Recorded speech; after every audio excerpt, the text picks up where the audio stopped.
Number 8. Napoleon wasn't short. Napoleon Bonaparte is the ultimate symbol for short men with big ambitions. Movies, cartoons, jokes, the term Napoleon complex, all of it rests on the idea that he was tiny. Reality check, Napoleon was about 5 feet 7 inches, roughly average height for men in his time. So unless you're comparing him to modern NBA players, he was perfectly normal. Where did the myth come from? Partly British propaganda, because insulting your enemy's height is easier than, defeating them militarily. Add a little confusion between French and British inches and voila, the world now believes Napoleon was a walking pocket-sized tyrant. Even funnier, this myth literally shaped pop culture portrayals. People act like short men automatically crave world domination. Sorry, not true. Many short men just want snacks and a nap. And yes, this is why some historians suggest that memes about short guys plotting global conquest are technically historical fiction. Number 7. Vikings didn't wear horned helmets. We all know the Viking stereotype. Horned helmets, axes, and longboats. Look, the axes and longboats were real. Horns, not so much. Archaeologists have found Viking helmets, and they're surprisingly boring. Just metal caps, maybe a nose guard, nothing dramatic. So how did the horns become a thing? Theater costumes. In the 1800s, opera designers thought horns made characters look fierce and memorable. They didn't care about historical accuracy, and the world ran with it. Horned helmets stuck in pop culture so hard that even Halloween costumes, Lego sets, and commercials use them.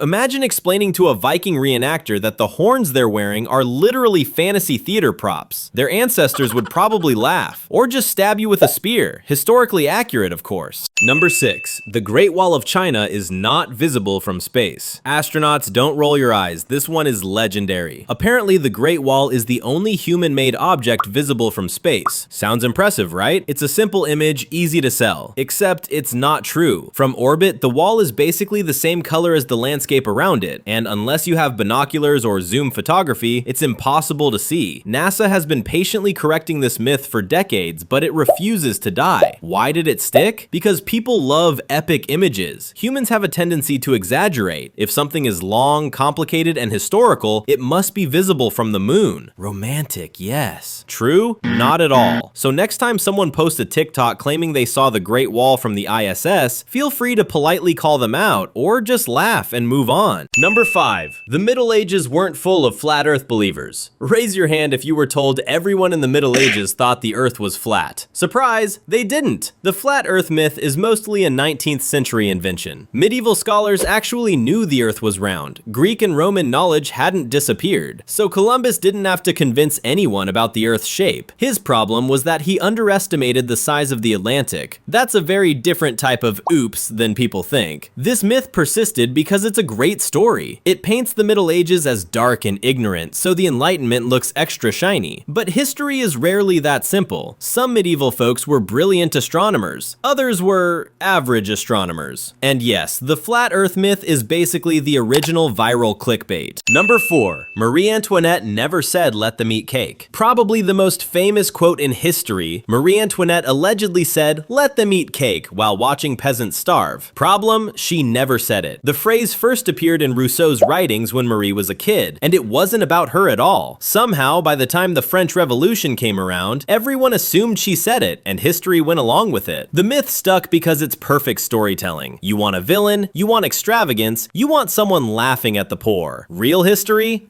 Marie was just another royal with questionable spending habits. The PR team obviously failed to include context in history textbooks. Fun fact, this myth has inspired more movies, memes, and dramatizations than anything she actually did. She's basically the original influencer. Number 3. Einstein didn't fail math.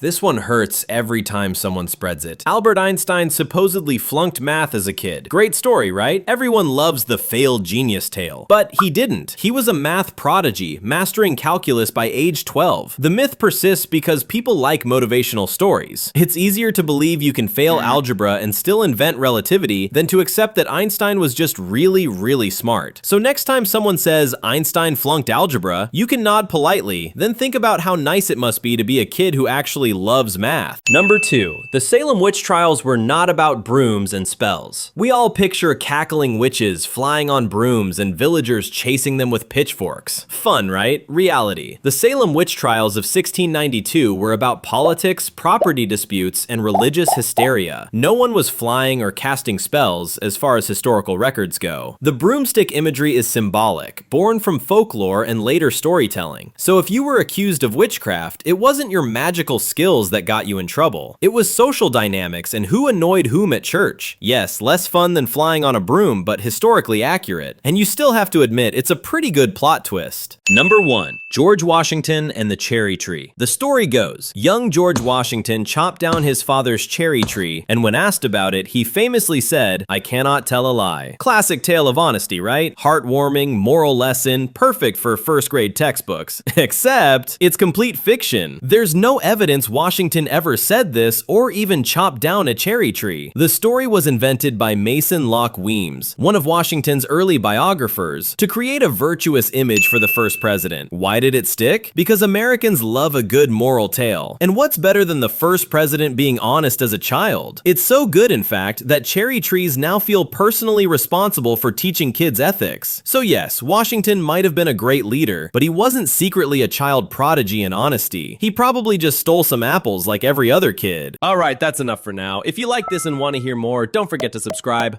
I'll be back soon. Real soon.